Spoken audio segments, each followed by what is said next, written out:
des serviettes dans le... On a un baignoire là-bas. Dans mon sac. Il faut aller là-bas, il y a le baignoire, il y a les cocktails là-bas. Tiens, les costauds petits. On va prendre un peignoir chaud. C'est fini. Ouais, allez, je fais le retour. T'es gavé, meuf. Viens là. 16h53, ça fait 9h45. Tiens, ma belle, enlève le mouillé, on va te mettre un chaud. Ouais. Pour mon directeur. Ton directeur. Ah, bravo. Wow. Bravo.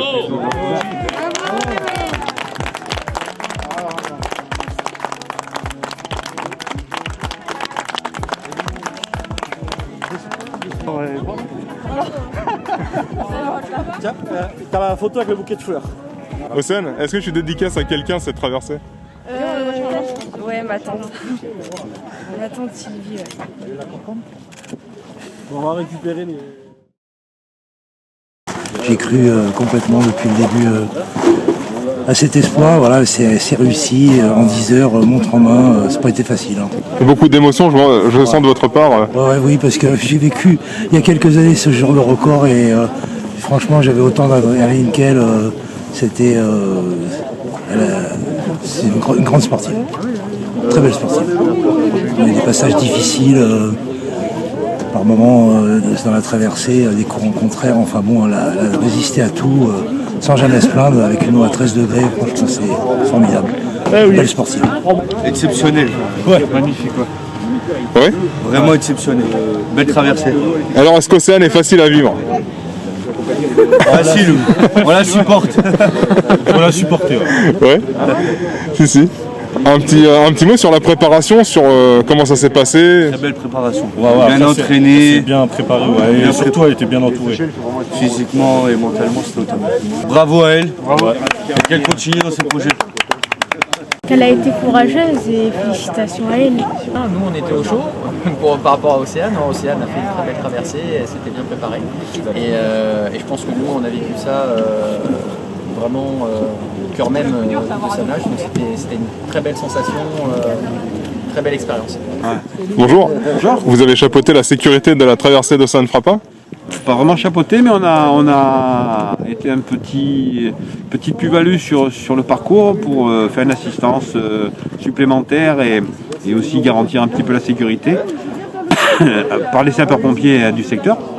Et en plus, Océane est récemment recrutée chez nous pour faire les surveillances de baignade l'été. Donc elle est en formation. Et donc on va bénéficier d'une excellente nageuse. Voilà, Océane, tu nous as tous épatés. Et chapeau pour l'exploit. Bravo. Félicitations. Courageuse. Mettez là-bas. Pardon. Bonjour Monsieur Christopher Leroy. Bonjour. Nous sommes ici au port de Saint-Tropez. Alors aujourd'hui, vous accueillez la fin de la traversée d'Océane Frappa, ce qui ouvre en plus un nouveau défi. Comment est-ce que la ville de Saint-Tropez, justement, vit cet événement? C'est incroyable. On l'a vécu, malheureusement il n'y avait pas beaucoup de monde pour l'accueillir parce qu'évidemment avec les mesures sanitaires et tout ça et le froid finalement, hein, quel courage Océane. On l'accueille avec une bonne volonté à cette période. On a la chance d'avoir elle est si courageuse de nager dans ces conditions. On est ravis de l'accueillir à Saint-Tropez, Dramont Saint-Tropez, ça me paraît incroyable. Je ne comprends pas comment elle a pu faire ça à vrai dire. Mais on l'a vu juste ici à l'entrée du port, on l'a accueilli depuis là. Et comment est-ce que la rencontre s'est faite entre Océane et son projet et justement la ville de Saint-Tropez? À vrai dire, un peu à court terme, on l'a su que très récemment. On a appris qu'elle voulait venir à Saint-Tropez. On l'a su 48 heures en avance. On a tout fait pour mettre en place un accueil comme on pouvait le faire, un peu rapide. Ouais. Qu'est-ce que ça donne comme piment à la ville? Est-ce que vous invitez d'autres sportifs peut-être à défier la Méditerranée ici à Saint-Tropez? Alors il faut savoir qu'à Saint-Tropez, on a la chance d'accueillir des grands événements déjà nautiques. Tout ce qui tourne autour de la mer, on a la chance d'avoir ces grands événements. En hiver, beaucoup moins, évidemment.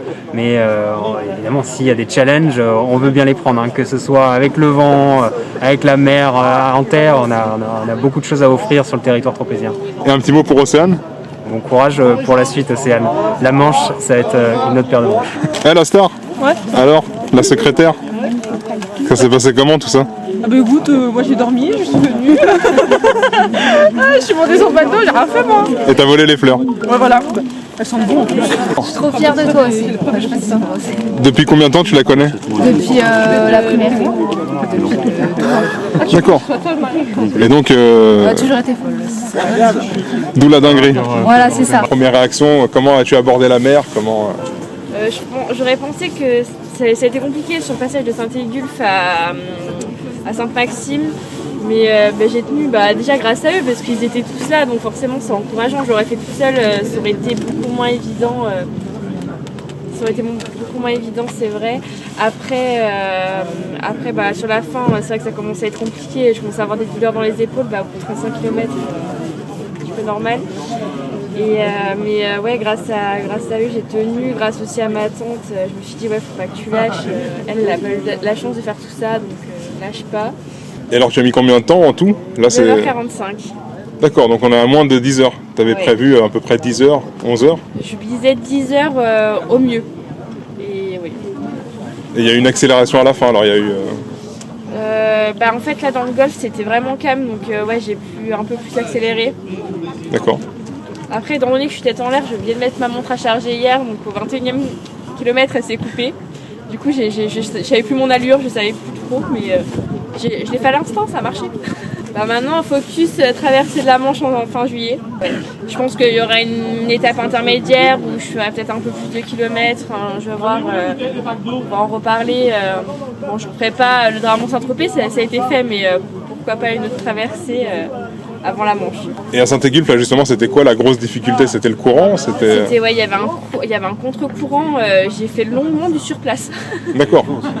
Il y avait du vent, ouais, il y avait un peu de houle, mais c'est pas ce qui m'a le plus frappé. C'était vraiment ce courant. Ça te fait une énergie positive d'être en permanence avec ceux qui te soutiennent ou... Ah ouais, ils sont tout le temps positifs, c'est des clowns. Donc du coup, je décompresse.